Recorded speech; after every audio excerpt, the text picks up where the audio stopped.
Hi friends, welcome back again to Raman Tutorials. ಈ ದಿನ we are going to solve a KSET paper of 2020 related to English. ಇಂಗ್ಲಿಷ್ಗೆ ಸಂಬಂಧಪಟ್ಟಂತ ಒಂದು KSET ಪೇಪರ್ನ solve ಮಾಡೋ ಪ್ರಯತ್ನ ಮಾಡ್ತಾ ಇದ್ದೀನಿ. In today's class we are going to solve ಒಂದು 10 questions ಅನ್ನ ಸಾಲ್ವ್ ಮಾಡ್ತೀನಿ with explanation so that next exam ಅಲ್ಲಿ it will help you a lot. ನೋಡಿ ಫಸ್ಟ್ ಕ್ವಶನ್ ಬರ್ತಾ ಇದೆ ದ ಗ್ರೇಟ್ ಓವಲ್ ಶಿಫ್ಟ್ ಮೇಲೆ the consequences of great vowel shift on English language. ಇಲ್ಲಿ options ಇದೆ increase in the number of long vowels ಅಂದರೆ 14th century to 17th ಸೆಂಚುರಿಯಲ್ಲಿ English ಅಲ್ಲಿ ಒಂದು ಫೆನೋಮೆನ ಆಗುತ್ತೆ. ವೋವೆಲ್ಸ್ ಅಲ್ಲಿ ಚೇಂಜಸ್ ಆಗುತ್ತೆ, ಲ್ಯಾಂಗ್ವೇಜ್ ಅಲ್ಲಿ ವೋವೆಲ್ಸ್ ಅಲ್ಲಿ ಚೇಂಜಸ್ ಆಗುತ್ತೆ. ಅದನ್ನ ದ ಗ್ರೇಟ್ ವೋವೆಲ್ ಶಿಫ್ಟ್ ಅಂತ ಜೆಫರ್ಸನ್ ಅವರು ಹೇಳ್ತಾರೆ. ಇವರ ಅವರ ಥಿಯರಿ ಅಂಡರ್ ಅಲ್ಲಿ what are the consequences of the great vowel shift, ಏನು ಇಂಗ್ಲಿಷ್ ಲ್ಯಾಂಗ್ವೇಜ್ ಅಲ್ಲಿ ವೋವಲ್ ಶಿಫ್ಟ್ ಆಯ್ತಲ್ಲ ಅದರ ಕಾನ್ಸಿಕ್ವೆನ್ಸಸ್ ಹೀಗಿದೆ. It increased in the number of long vowels. Vowels ಏನಿದೆ ಲಾಂಗ್ ವೋವೆಲ್ಸ್ ನಂಬರ್ನ ಇನ್ಕ್ರೀಸ್ ಆಯ್ತು, ಶಾರ್ಟನಿಂಗ್ ಆಯ್ತು ವೋವೆಲ್ಸ್, ಫೆಮಿನೈನ್ ಎಂಡಿಂಗ್ಸ್ ಅಕರ್ ಆಯ್ತು, ಪ್ರೊನೌನ್ಸಿಯೇಷನ್ ಚೇಂಜಸ್ ಆಯ್ತು ಅಂತ ಆಪ್ಷನ್ಸ್ ಇದೆ. ಕೊಟ್ಟಿರೋ ಸೆಂಟೆನ್ಸ್ ಅಲ್ಲಿ ಏನು ಗ್ರೇಟ್ ವೋವಲ್ ಶಿಫ್ಟ್ ಆಯ್ತಲ್ಲ, ಈ ಡ್ಯೂ ಟು ದಟ್ ಎರಡು ಪಾಸಿಬಲ್ ಚೇಂಜಸ್ ಆಯ್ತು. ಒಂದು changes in the pronunciation changes ಆಯ್ತು, changes in the pronunciation took place. For example, ಈ ಮೌಸ್ ನ ಓಲ್ಡ್ ಇಂಗ್ಲಿಷ್ ಅಲ್ಲಿ ಈ ರೀತಿ ಪ್ರೊನೌನ್ಸ್ ಮಾಡ್ತಾ ಇದ್ರು ಮೂಸ್ ಅಂತ. ಈ ಚೇಂಜಸ್ ಆಗೋದ್ರ ಮೂಲಕ ಏನಾಯ್ತು ಮೌಸ್ ಅಂತ ಆಯ್ತು.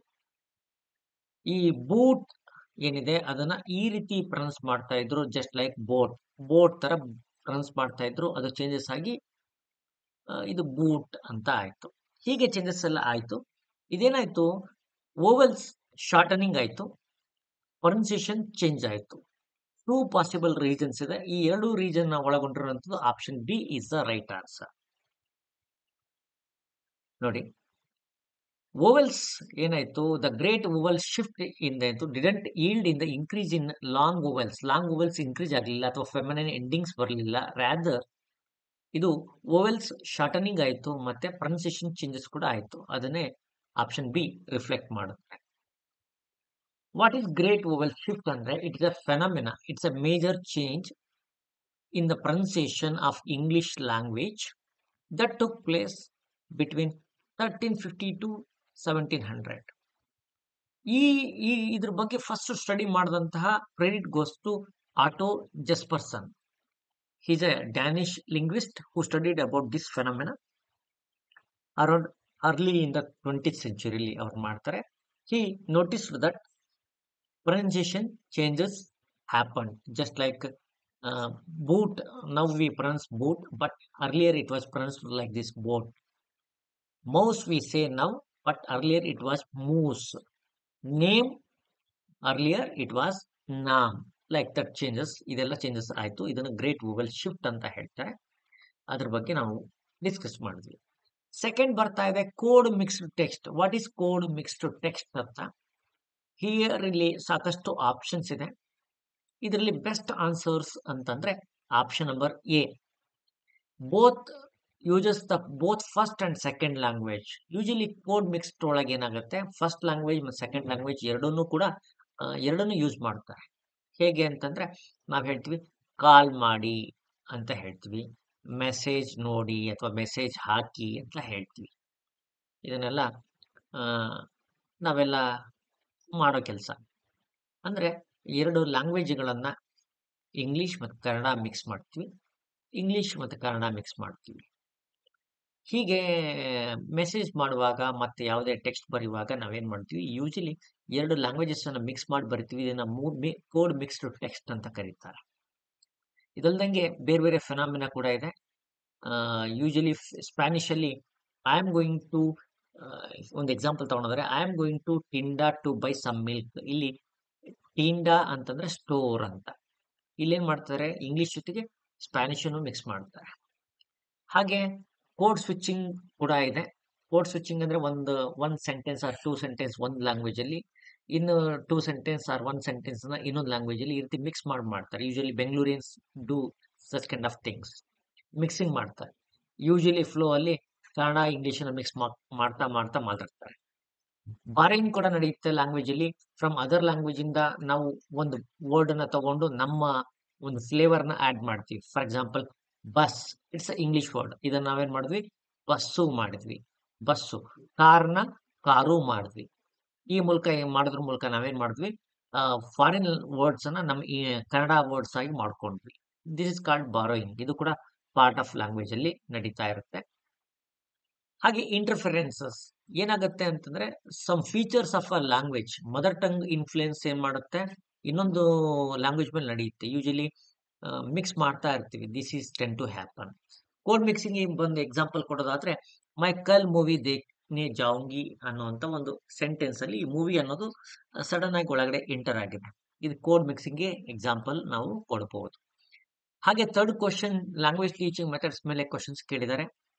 ಇಲ್ಲಿ ಅವ್ರೇನ್ ಮಾಡಿದ್ದಾರೆ ಅಂತಂದ್ರೆ, transfer of knowledge, direct method, exclusive return of form, communicative method, total immersion in the target language, grammar translation method, real life situation, lecture method ಅಂತ ಮೆಥಡ್ಸ್ ಗಳನ್ನ ಕೊಟ್ಟಿದ್ದಾರೆ. ಅದರಲ್ಲಿ ಮೇನ್ ಫೀಚರ್ಸ್ ಅನ್ನ ಇಲ್ಲಿ ಕೊಟ್ಟಿದ್ದಾರೆ. ಇವುಗಳನ್ನ ಮ್ಯಾಚ್ ಮಾಡಿಕೊಂಡು ನಾವು ಮಾಡಬೇಕು. ಟ್ರಾನ್ಸ್ಫರ್ ಆಫ್ ನಾಲೆಜ್ ಆಗೋದು ಲೆಕ್ಚರ್ ಮೆಥಡ್ ಅಲ್ಲಿ. ಯೂಶಲಿ ಟೀಚರ್ ಆರ್ ಲೆಕ್ಚರರ್ ಏನ್ ಮಾಡ್ತಾರೆ, he transfers his knowledge to students directly. ಹಾಗಾಗಿ ನಾವು A4 ಅಂತ ಹೇಳ್ಬೇಕಾಗತ್ತೆ. Exclusive use of return language happens. ಇದರಲ್ಲಿ exclusive use of return language ನಾವು ಗ್ರಾಮರ್ ಟ್ರಾನ್ಸ್ಲೇಷನ್ ಮೆಥಡ್ ಅಲ್ಲಿ ಯೂಸ್ ಮಾಡ್ತೀವಿ. ಇಲ್ಲಿ ಗ್ರಾಮರ್ ಟ್ರಾನ್ಸ್ಲೇಷನ್ ಮೆಥಡ್ ಅಲ್ಲಿ grammar rules are given much more importance. ಹಾಗೆ ರೀಡಿಂಗ್ ಮತ್ತೆ ರೈಟಿಂಗ್ ಹೆಚ್ಚಿನ ಇಂಪಾರ್ಟೆನ್ಸ್ ಕೊಡ್ತಾರೆ. In that case return form of language ಏನಿದೆ ಇದಕ್ಕೆ ಹೆಚ್ಚಿನ ಇಂಪಾರ್ಟೆನ್ಸ್ ಕೊಡೋದ್ರಿಂದ ನಾವು ಇದಕ್ಕೆ ಅಸೈನ್ ಮಾಡಬಹುದು. ಇದನ್ನ ಟೋಟಲ್ ಇಮರ್ಷನ್ ಡೈರೆಕ್ಟ್ ಮೆಥಡ್ ಅಲ್ಲಿ ಆಗುತ್ತೆ. ಇಲ್ಲಿ ನ್ಯಾಚುರಲ್ ಸೆಟ್ಟಿಂಗ್ ಅಲ್ಲಿ ಸ್ಟೂಡೆಂಟ್ ಅನ್ನ ಏನ್ ಮಾಡ್ತಾರೆ, ಟಾರ್ಗೆಟ್ ಲ್ಯಾಂಗ್ವೇಜ್ ಅಲ್ಲಿ ಇಮರ್ಸ್ ಮಾಡ್ತಾರೆ. ಒಂದು ಟಾರ್ಗೆಟ್ ಲ್ಯಾಂಗ್ವೇಜ್ನೇ ಒಂದು ಇಂಗ್ಲಿಷ್ ಟಾರ್ಗೆಟ್ ಲ್ಯಾಂಗ್ವೇಜ್ ಅನ್ಕೊಂಡ್ರೆ ಮಗುವಿನ ಸುತ್ತಲೂ ಇಂಗ್ಲಿಷ್ ಹಾಗೆ ಇಮರ್ಸ್ ಮಾಡ್ತಾರೆ. ರಿಯಲ್ ಲೈಫ್ ಸಿಚುವೇಶನ್ಸ್ ಎಲ್ಲ ಇಟ್ಕೊಂಡು ರಿಯಲ್ ಲೈಫ್ ಸಿಚುವೇಶನ್ಸ್ ಅನ್ನೆಲ್ಲ ಒಂದು ಸಿಮ್ಯುಲೇಟ್ ಮಾಡಿ ತರಗತಿಗಳು ಮಾಡೋದು ಕಮ್ಯುನಿಕೇಟಿವ್ ಮೆಥಡ್ ಅಲ್ಲಿ ನಡೆಯುತ್ತೆ. ಸೊ ಇನ್ ದಟ್ ಕೇಸ್ ನಾವು ಏನಂತ ಹೇಳ್ಬೋದು, ಇಲ್ಲಿ ಕೊಟ್ಟಿರೋದ್ರಲ್ಲಿ A4 ಇದು ಆಪ್ಷನ್ 1 ಸರಿಯಾಗುತ್ತೆ. A4, B3, CI, D second ಅಂತ ನೋಡಿ. ಯಾವ್ಯಾವ ಮೆಥಡ್ ಏನೇನಿದೆ ಅಂತ ನಾವು ನೋಡ್ಕೋಬೇಕು. ಈಗ transfer of knowledge happens in lecture method ಅಂತ ಹೇಳಿದೆ. There is a direct transfer of knowledge from teacher to student ಆಗುತ್ತೆ. ಈ ಮೆಥಡ್ ಅಲ್ಲಿ it's a one way traffic ಅಂತ ಹೇಳ್ಬೋದು. ಇದು ಒನ್ ವೇ ರೋಡ್ ಅಂತ ಹೇಳ್ಬೋದು. ಇಲ್ಲಿ teacher go on providing the information, students has to receiving end, students stays at receiving end. Usually interaction, it relax interaction ಅಂತ ಹೇಳ್ಬೋದು. But when you have to cover lot of things, you have to adapt this methodology. ಆನಂತರ next ಬರುತ್ತೆ grammar translation. ಈ grammar translation ಅಲ್ಲಿ ಈ method ಅಲ್ಲಿ return language is given much more importance. ಹಾಗೇನೆ reading is given much more importance. Teaching grammar rules and vocabulary through direct translation between native language and target language ಮೇಲೆ ಇಲ್ಲಿ ಹೆಚ್ಚು focus ಇರುತ್ತೆ. Just like translate native language ಏನ್ ಮಾಡ್ತಾರೆ, target language ಅಲ್ಲಿರೋ ಎಲ್ಲ content ನ ನೇಟಿವ್ ಲ್ಯಾಂಗ್ವೇಜ್ ಟಾರ್ಗೆಟ್ ಮಾಡಿ ಹೇಳ್ತಾ ಹೋಗ್ತಾರೆ. And most of the teachers they follow this method. Now I am doing the same thing. So whatever the content is, I am going to translate those things, important things in Kannada I am doing, because we are focusing on KSET, we have to do so. Hagene reading and writing in the target language are prioritized over speaking and listening and speaking skills ಹೆಚ್ಚಿನ importance ಇರಲ್ಲ. Reading and writing skills are given much more importance. ಈಗ next ಹೋಗೋಣ direct ಮೆಥಡ್ಗೆ. Direct method ಏನಾಗುತ್ತೆ ಅಂತಂದ್ರೆ, it emphasises and complete immersion in the target language. ಒಬ್ಬ ವಿದ್ಯಾರ್ಥಿನ ಅವನ ಸುತ್ತಲೂ ಕೂಡ ಅವನಿಗೆ ಲ್ಯಾಂಗ್ವೇಜ್ ಯಾವ್ದು ಟಾರ್ಗೆಟ್ ಲ್ಯಾಂಗ್ವೇಜ್ ಇರುತ್ತಾ, ಇಂಗ್ಲಿಷ್ ಫಾರ್ ಎಕ್ಸಾಂಪಲ್, ಅದರಲ್ಲಿ ಇಮರ್ಸ್ ಮಾಡೋ ಹಾಗೆ ಮಾಡ್ತಾರೆ. ಹುಡುಗನ ಸುತ್ತ ಅದೇ ಅಟ್ಮಾಸ್ಫಿಯರ್ ಕ್ರಿಯೇಟ್ ಮಾಡಕ್ಕೆ ಟ್ರೈ ಮಾಡ್ತಾರೆ. No translation, nothing. ಹಾಗೆ classroom is full of English only. They want to create a natural setting where student learns language naturally. That is a theory. ಹಾಗೆ ರಿಯಲ್ ಲೈಫ್ ಸಿಚುವೇಶನ್ಸ್ ಅನ್ನ you use in communicative method ಅಲ್ಲಿ ಮಾಡ್ತೀರಾ. Language is taught through functional use of language in meaningful settings ಅಲ್ಲಿ ಮಾಡ್ತಾರೆ. ಇದು practical language skills ನ develop ಮಾಡೋದಕ್ಕೆ this method is very very important. Grammar translation method ನಿಮಗೆ ಗೊತ್ತಿದೆ. It is very popular around 19th century. Today it is available and people are especially teachers of English, they go on using this methodology. ಈಗಲೂ ಮಾಡ್ತಾ ಇದ್ದಾರೆ. Okay, direct method ಇದು ಕೂಡ it's A kind of reaction against grammar translation method ಅಂತ ಹೇಳ್ಬೋದು. This method gives much more importance and speaking and listening ಮೇಲೆ importance ಕೊಡ್ತಾರೆ. And communicative method developed around 1970. Functional use of language ಕಡೆ ಹೆಚ್ಚಿನ importance ಇರುತ್ತೆ. Lecture method ನಿಮ್ಗೆ ಗೊತ್ತಿದೆ, one way traffic ಅಂತ ಅರ್ಚು ಅಂತ ನಿಮಗೆ ಯು ನೋ ದಟ್ ಬೆಟರ್. ಈಗ ಮತ್ತೊಂದು ಕ್ವಶನ್ ಬರ್ತಾ ಇದೆ, ಫಂಟಿಕ್ಸ್, ಸಿಮ್ಯಾಂಟಿಕ್ಸ್, ಸಿಂಟ್ಯಾಕ್ಸ್, ಲಿಂಗ್ವಿಸ್ಟಿಕ್ ಡಿಸಿಪ್ಲಿನ್ ಮೇಲೆ ಇರುವಂತ ಕ್ವಶನ್. ಫಂಟಿಕ್ಸ್ ಯಾವ್ದ್ರ ಮೇಲೆ ಇಂಪಾರ್ಟೆನ್ಸ್ ಕೊಡುತ್ತೆ, ಸಿಮ್ಯಾಂಟಿಕ್ಸ್, ಸಿಂಟ್ಯಾಕ್ಸ್ ಮತ್ತೆ ಲೆಕ್ಸಿಸ್ ಅಂತ. ಇಲ್ಲಿ ಆಪ್ಷನ್ಸ್ ಎಲ್ಲ ಇದೆ, ಮೀನಿಂಗ್ಸ್, ವರ್ಡ್ಸ್, ಸೌಂಡ್ಸ್ ಮತ್ತು ಸೆಂಟೆನ್ಸಸ್. ನೋಡಿ, ಲೆಕ್ಸಿಸ್ ಅಂದ್ರೆ ವೊಕ್ಯಾಬ್ಯುಲರಿ ಅಂತ, ಸೊ ವಿ ಕ್ಯಾನ್ ಯೂಶಲಿ ಹೇಳ್ಬೋದು ವರ್ಡ್ಸ್ ಅಂತ. ಸಿಂಟ್ಯಾಕ್ಸ್ ಸೆಂಟೆನ್ಸಸ್ ಕನೆಕ್ಟ್ ಆಗುತ್ತೆ. ಸಿಮ್ಯಾಂಟಿಕ್ಸ್ ಮೀನಿಂಗ್ ಕನ್ವೆ ಮಾಡುತ್ತೆ. Phonetics this branch focus on sounds ಮೇಲೆ ಫೋಕಸ್ ಮಾಡುತ್ತೆ.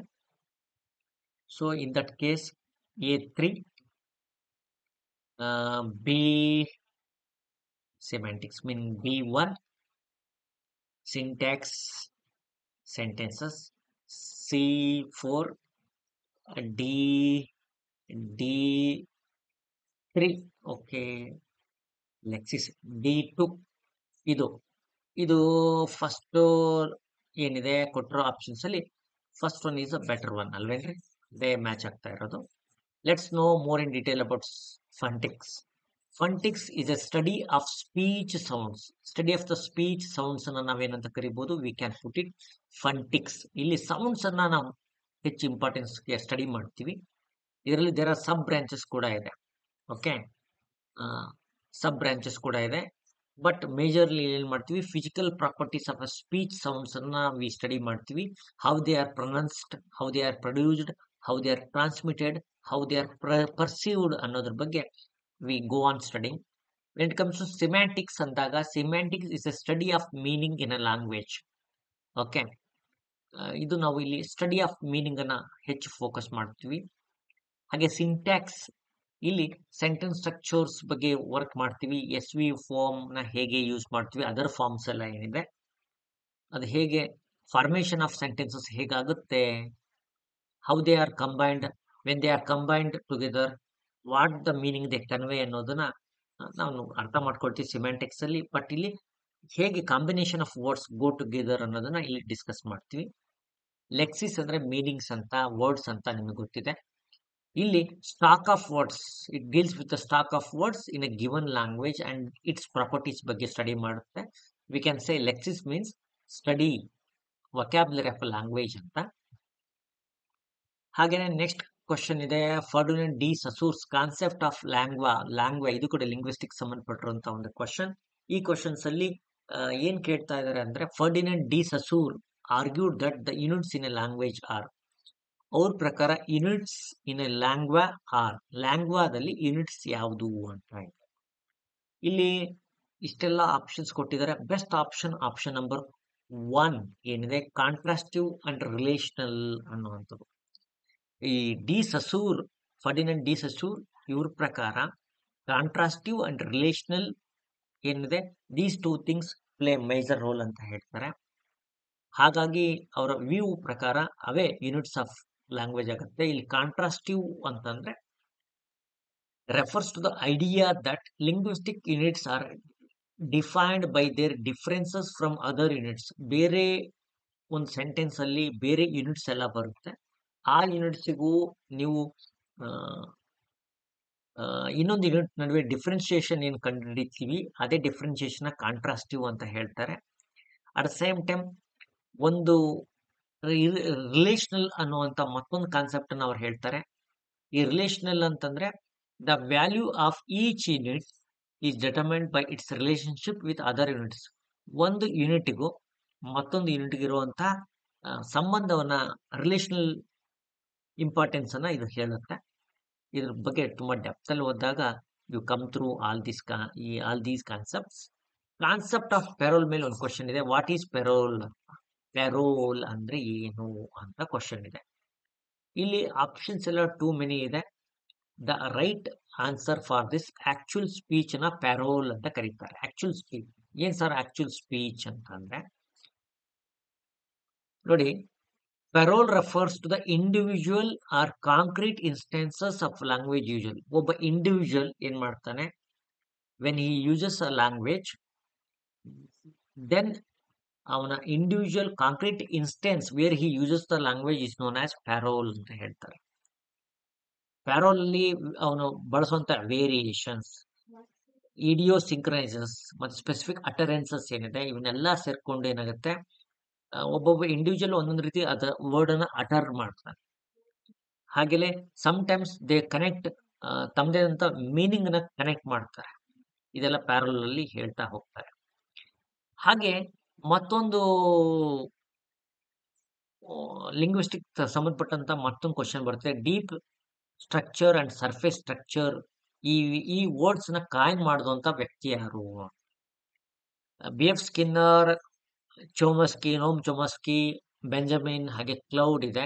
ಇಲ್ಲಿ ಬೆಸ್ಟ್ ಡೀಪ್ ಸ್ಟ್ರಕ್ಚರ್ ಮತ್ತು ಸರ್ಫೇಸ್ ಸ್ಟ್ರಕ್ಚರ್ ಅಂದ್ರೆ ಬರೋ ವ್ಯಕ್ತಿ ಆದ್ರೆ ನೋಮ್ ಚೋಮಸ್ಕಿ.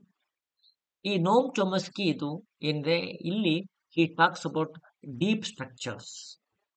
ಓಕೆ, ಅವರು ಟ್ರಾನ್ಸ್ಫಾರ್ಮೇಶನಲ್ ಜನರೇಟಿವ್ ಗ್ರಾಮರ್ ಅನ್ನುವಂಥ ತಮ್ಮದೇ ಆದಂಥ ಥಿಯರಿಯಲ್ಲಿ he talks about deep structure ಮತ್ತು ಸರ್ಫೇಸ್ ಸ್ಟ್ರಕ್ಚರ್ ಬಗ್ಗೆ ಹಿ ಡಿಸ್ಕಸಸ್. ಹಾಗಾಗಿ ನಾವು ಅವ್ರಿಗೆ ಇವನ್ನ ಕನೆಕ್ಟ್ ಮಾಡ್ಬೋದು. ವಾಟ್ ಆರ್ ಡೀಪ್ ಸ್ಟ್ರಕ್ಚರ್ ಅಂದ್ರೆ ಏನು, ಹಾಗೇನೆ ಸರ್ಫೇಸ್ ಸ್ಟ್ರಕ್ಚರ್ ಅಂದ್ರೆ ಏನು ಅಂತ ತಿಳಿಯೋದಾದ್ರೆ, deep structure is a semantic relationship, core semantic relationships in a sentence. ಒಂದು ಸೆಂಟೆನ್ಸ್ ಅಂತ ಬಂದಾಗ ಆ ಸೆಂಟೆನ್ಸ್ ಅಲ್ಲಿ ಬರುವಂತಹ ಮೀನಿಂಗ್ ಕನ್ವೆ ಮಾಡೋದಕ್ಕೆ ಏನೆಲ್ಲ ರಿಲೇಶನ್ಶಿಪ್ ಇರುತ್ತೆ ಬಿಟ್ವೀನ್ ವರ್ಡ್ಸ್, ಅದನ್ನ ರೆಪ್ರೆಸೆಂಟ್ ಮಾಡುತ್ತೆ.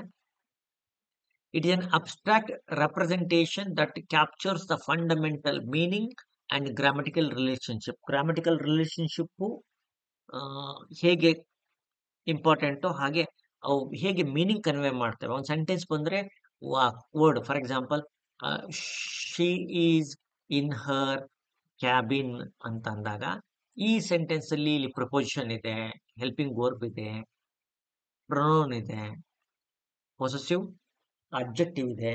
ಇದೆಲ್ಲ ಹೇಗೆ ಗ್ರಾಮ್ಯಾಟಿಕಲ್ ರಿಲೇಶನ್ಶಿಪ್ ಹೇಗೆ ಇರುತ್ತೋ ಹಾಗೆ ಇವೆಲ್ಲ ಸೇರಿ ಒಂದು ಫಂಡಮೆಂಟಲ್ ಮೀನಿಂಗ್ ನ ಕನ್ವೆ ಮಾಡುತ್ತೆ. ಈ ರೀತಿ ಏನು ಅಬ್ಸ್ಟ್ರಾಕ್ಟ್ ರೆಪ್ರೆಸೆಂಟೇಷನ್ ಆಗುತ್ತೆ ಬಿಟ್ವೀನ್ ಫಂಡಮೆಂಟಲ್ ಮೀನಿಂಗ್ ಮತ್ತೆ ಗ್ರಾಮ್ಯಾಟಿಕಲ್ ರಿಲೇಶನ್ಶಿಪ್, ಅದನ್ನ ಡೀಪ್ ಸ್ಟ್ರಕ್ಚರ್ ಅಂತ ಹೇಳ್ತಾರೆ. Deep structure is thought to be more universal across language. ಈ ಡೀಪ್ ಸ್ಟ್ರಕ್ಚರ್ ಏನಿದೆ ಇದು ಎಲ್ಲಾ ಗ್ರಾಮರ್ಲು, ಎಲ್ಲಾ ಲ್ಯಾಂಗ್ವೇಜ್ ನ ಗ್ರಾಮರ್ಲು ಕಾಮನ್ ಆಗಿದೆ ಅಂತ ಹೇಳ್ತಾರೆ. ಸರ್ಫೇಸ್ ಸ್ಟ್ರಕ್ಚರ್ ಅಂತ ಮತ್ತೊಂದು ಕಾನ್ಸೆಪ್ಟ್ ಹೇಳ್ತಾರೆ. ಈ ಕಾನ್ಸೆಪ್ಟ್ ಏನಿದೆ, actual form of the sentence as it is spoken or written. When you write something, when you speak something as it is, ಅದು ಹೇಗಿರುತ್ತೋ ಅದನ್ನ ಏನಂತಾರೆ ಸರ್ಫೇಸ್ ಸ್ಟ್ರಕ್ಚರ್ ಅಂತಾರೆ. ಇದು ಕೂಡ it derived from a deep structure ಇಂದಾನೆ ಬರುತ್ತೆ ಥ್ರೂ ಟ್ರಾನ್ಸ್ಫಾರ್ಮೇಶನ್ ರೂಲ್ಸ್. ಅದು ಡೀಪ್ ಸ್ಟ್ರಕ್ಚರ್ ಇಂದ ಬಂದರೂ ಕೂಡ ದೇರ್ ಆರ್ ವೇರಿಯೇಷನ್ಸ್ ಇರುತ್ತೆ. Okay, surface structure accounts for the variety of ways a single meaning can B express. ಒಂದು ಸೆಂಟೆನ್ಸ್ ಅಲ್ಲಿ ಒಂದು ಸಿಂಗಲ್ ಮೀನಿಂಗ್ ನ ಎಕ್ಸ್ಪ್ರೆಸ್ ಮಾಡೋಕೆ there are wide variety of things ಇರುತ್ತೆ. ಅದನ್ನ ಸರ್ಫೇಸ್ ಸ್ಟ್ರಕ್ಚರ್ ಹೇಳ್ತಾ ಹೋಗುತ್ತೆ. ಟ್ರಾನ್ಸ್ಫಾರ್ಮೇಶನ್ ರೂಲ್ಸ್ ಅಂತ ಹಿ ಟಾಕ್ಸ್ ಅಬೌಟ್ ಹೇಗೆ active voice, passive voice, direct speech, indirect speech, ಇದೆಲ್ಲ ವೆನ್ ಯು ಯೂಸ್ ದೆಮ್, ಇದೆಲ್ಲ ಏನಾಗುತ್ತೆ, when you use active voice, passive voice, direct speech, simple to compound, compound to complex, ಇವೆಲ್ಲ transformation rules ಅಲ್ಲಿ ಬರುತ್ತೆ. And he talks about universal grammar. ಏನೇನ್ ಹೇಳ್ತಾನೆ, human brain ಅಲ್ಲಿ there is an innate capacity for language. Language ಅನ್ನು perceive ಮಾಡೋದಕ್ಕೆ, acquire ಮಾಡೋದಕ್ಕೆ ನಮ್ಮ ಮೈಂಡ್ ಅಲ್ಲಿ ಒಂದು ಕೆಪಾಸಿಟಿ ಇದೆ. ಅದು ಇನ್ನೆಟ್ ಕೆಪಾಸಿಟಿನ ಒಂದು ಯೂನಿವರ್ಸಲ್ ಗ್ರಾಮರ್ ಅಂತ ಅವರು ಟರ್ಮ್ ಮಾಡ್ತಾರೆ. ಓಕೆ. ಹಾಗೇನೆ ಇವ್ರ ಥಿಯರಿ ಮೂಲಕ ಅವ್ರು ಏನ್ ಹೇಳ್ತಾರೆ ಅಂತಂದ್ರೆ ಹೇಗೆ ಲ್ಯಾಂಗ್ವೇಜ್ ಡೆವಲಪ್ ಆಯ್ತು ಅಂತ ಅವ್ರು ಹೇಳ್ತಾ ಹೋಗ್ತಾರೆ. ಹಾಗೆ 8 ಕ್ವಶನ್ಸ್ ಕಡೆ ಗಮನ ಕೊಡೋಣ. ಪ್ರಿರೆಸ್ ಬ್ರೂಚ್ ಇನ್ ಚೋಸರ್ ಪ್ರೋಲಾಗ್. ಚೋಸಸ್ ಪ್ರೋಲಾಗ್ ಅಲ್ಲಿ ಒಂದು ಪ್ರಿರೆಸ್ ಬ್ರೂಚ್ ಅಂತ ಒಂದು ಏನಿದೆ, ಒಂದು what do the words on the golden brooch worn by the prioress mean. Golden brooch worn by prioress ಅಂತ ಒಂದು ಕ್ಯಾರೆಕ್ಟರ್ ಬರುತ್ತೆ. ಅವರು ಒಂದು ಗೋಲ್ಡನ್ ಬ್ರೂಚ್ ನ ಹಾಕೊಂಡಿರ್ತಾರೆ. ಅದರ ಅರ್ಥ ಏನ್ ತೋರಿಸುತ್ತೆ ಅಂತ ಇದೆ. ಅದು ಏನ್ ತೋರಿಸುತ್ತೆ ಅಂದ್ರೆ ಲವ್ ಕಾನ್ಕೋರ್ಸ್ ಆಲ್, ಪ್ರೀತಿ ಎಲ್ಲರನ್ನ ಗೆಲ್ಲುತ್ತೆ ಅನ್ನೋದು ಅದರ ಅರ್ಥ. ಓಕೆ. ಅದು ಪ್ರೋಲಾಗ್ ಅಲ್ಲಿ, ಚೌಸರ್ಸ್ ಪ್ರೋಲಾಗ್ ಅಲ್ಲಿ ಈ ಕಾನ್ಸೆಪ್ಟ್ ಬರುತ್ತೆ. ಓಕೆ. ಹಾಗೆ ಐಡೆಂಟಿಫಿಕೇಶನ್ ಆಫ್ ಪೊಯಿಟಿಕ್ ಲೈನ್, ಒಂದು ಪೊಯಿಟಿಕ್ ಲೈನ್ ಕೊಡ್ತಾರೆ, ಅದು ಎಲ್ಲಿ ಬರುತ್ತೆ ಅಂತ ಐಡೆಂಟಿಫೈ ಮಾಡಬೇಕಾಗುತ್ತೆ. If you have to identify, ಏನ್ ಸಿಲೆಬಸ್ ಕೊಟ್ಟಿರ್ತಾರೆ ಆ ಸಿಲೆಬಸ್ ಅಲ್ಲಿ ಬರೋ ಈಚ್ ಅಂಡ್ ಎವ್ರಿ ಕಾನ್ಸೆಪ್ಟ್ ನ ಡೀಟೇಲ್ ಆಗಿ ಓದ್ಬೇಕಾಗುತ್ತೆ. ಪೊಯಮ್ ಕೊಟ್ರೆ ಪೊಯಮ್ ಓದ್ಬೇಕಾಗತ್ತೆ. ಈ ಇಡೀ ಕೊಟ್ಟಿರೋಂತ ಇಲ್ಲಿವರೆಗೆ ಆಗಿರೋ ಎಲ್ಲ ಪೊಯಮ್ಸ್ ಓದ್ಬೇಕಾಗಿಲ್ಲ. ಸಿಲೆಬಸ್ ಅಲ್ಲಿ ಕೊಟ್ಟಿರೋ ಪೊಯಮ್ಸ್ ನ ಓದ್ಕೊಂಡ್ರೆ ಸಾಕಾಗತ್ತೆ. That I may rise and stand overthrow me. This line ಎಲ್ಲಿಂದ ಬಂದಿದೆ ಅಂತ ಪ್ರಶ್ನೆ. That I may rise and stand overthrow me ಅನ್ನುವಂತ ಈ ಲೈನು ಜಾನ್ ಡನ್ ಪೊಯಮ್ ಅಲ್ಲಿ ಬರುತ್ತೆ. ಹೋಲಿ ಸಾನೆಟ್ ಏನಿದೆ, Holy Sonnet 16, batter my heart 3% God ಅನ್ನುವಂತಹ ಲೈನ್ ಇಂದ ಶುರು ಆಗುವಂತ ಈ ಪೊಯಮ್ ಅಲ್ಲಿ ಆ ಲೈನ್ ಇದೆ. As you know, John Donne, Holy ಇವರೆಲ್ಲ ಮೆಟಾಫಿಸಿಕಲ್ ಪೊಯಿಟ್ರಿಗೆ very famous. Intense dramatic approach ಏನಿತ್ತು ಟುವರ್ಡ್ಸ್ ಸ್ಪಿರಿಚುವಲ್ ಮ್ಯಾಟರ್ಸ್ ಅನ್ನೋದು ಈ ಪೊಯಮ್ ಅಲ್ಲಿ ಎಕ್ಸಾಂಪ್ಲಿಫೈ ಆಗುತ್ತೆ. ಆ ಪೊಯಮ್ ಲೈನ್ ಸ್ಟಾರ್ಟ್ ಆಗುತ್ತೆ, ಬ್ಯಾಟರ್ ಮೈ ಹಾರ್ಟ್ 3% ಗಾಡ್ ಅನ್ನುವಂತ ಒಂದು ಲೈನ್ ಇಂದ ಶುರು ಆಗುತ್ತೆ. ಹಾಗೆ 10th ಕ್ವಶನ್ ಕೂಡ ಅದೇ ಲೈನ್ ಅಲ್ಲಿ ಇರುವಂತ question. And yonder all before us lie deserts of vast eternity ಅಂತ. ಇದು ಕೂಡ ಒಂದು ಪೊಯಮ್, ಮೆಟಾಫಿಸಿಕಲ್ ಪೊಯಿಟ್ರಿಯಿಂದ ಬಂದಿರುವಂತ poem. To his coy mistress ಅನ್ನುವಂತ ಈ ಪೊಯಮ್ ಇಂದ ಬಂದಿದೆ. ಓಕೆ ನೋಡಿ, ಟು ಹಿಸ್ ಕಾಯ್ ಮಿಸ್ಟ್ರೆಸ್ ಅನ್ನುವಂತ ಪೊಯಮ್ ಇಂದ ಈ ಲೈನ್ ಅನ್ನ ತಗೊಂಡ್ಬಂದಿದ್ದಾರೆ. ಈ ಲೈನ್ ಅಲ್ಲಿ ಅವನು ಆರ್ಗ್ಯೂ ಮಾಡ್ತಾನೆ ಏನಂತಂದ್ರೆ, they have the most of their time after death. ತಮ್ಮ ಸಾವಿನ ನಂತರ ಒಬ್ರೊಬ್ರಿಗೆ they can give their time to each other. ಒಬ್ರೊಬ್ರು ಟೈಮ್ ಕೊಟ್ಕೊಳೋದಕ್ಕೆ ತುಂಬಾ ಟೈಮ್ ಇರುತ್ತೆ. ಯಾಕಂತಂದ್ರೆ ಆಫ್ಟರ್ ಡೆತ್ ಬಗ್ಗೆ ಅವನು ಟು ಹಿಸ್ ಕಾಯ್ ಮಿಸ್ಟ್ರೆಸ್ ಅಲ್ಲಿ ಹಿ ಸ್ಪೀಕ್ಸ್ ಅಬೌಟ್. ಅದೇ ರೀತಿ ಇದೆ ಈ ಪೊಯಮ್. ಈ ಪೊಯಮ್ ಅಲ್ಲಿ ಬರುವಂತ ಇಮೇಜರಿ, ಸ್ಟ್ರಕ್ಚರ್ಸ್, ಇದ್ರ ಬಗ್ಗೆ ನೋಟ್ಸ್ ಎಲ್ಲ ಇದೆ. ಈ ನೋಟ್ಸ್ ನಾನು ನಮ್ಮ Telegram group, Raman tutorial Telegram group ಅಲ್ಲಿ ಹಾಕ್ತೀನಿ. ಡೌನ್ಲೋಡ್ ಮಾಡ್ಕೊಂಡು ಸ್ಟಡಿ ಮಾಡ್ಕೊಳ್ಳಿ. ಹಾಗೇನೆ ಇಂಥದೇ ತರಗತಿಗಳು ಬೇಕಾಗಿದ್ರೆ ನೀವು ಕಾಮೆಂಟ್ ಹಾಕಬೇಕು. Then only I am going to provide such kind of things. Okay, thank you. ಮತ್ತೆ ಸಿಗೋಣ. And your likes and your comments are very important. ಯಾಕಂತಂದ್ರೆ more than your likes, comments, if you really need them, you have to comment, and for notes is available telegram group ಅಲ್ಲಿ ಸಿಗುತ್ತೆ. Thank you.